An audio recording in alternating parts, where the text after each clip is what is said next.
Si le premier référendum s'est parfaitement déroulé, si on a trouvé un consensus dans le cadre d'un dialogue politique sur tous les aspects du premier référendum, la date, la question, l'inscription d'office, le partage des temps de parole, l'organisation des modalités de vote avec les bureaux décentralisés, l'utilisation des symboles, et mille et une choses. C'est parce qu'on s'inscrivait, à la demande d'ailleurs du Premier ministre, ici, dans cette enceinte,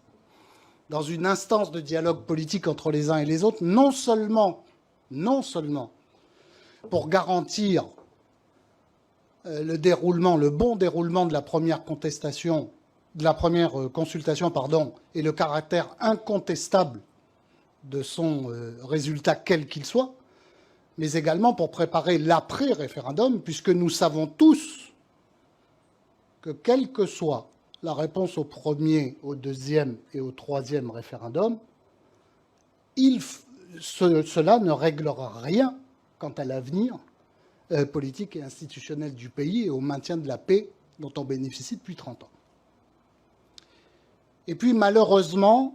à notre grand regret à nous, Calédonie Ensemble, parce qu'on s'est exprimé sur le sujet, lors du dernier comité des signataires,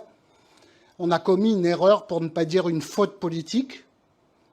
qui a été de consacrer la rupture du dialogue, l'arrêt du dialogue,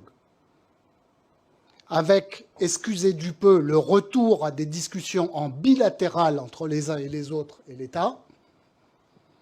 et puis un premier détricotage, les conditions d'inscription d'office,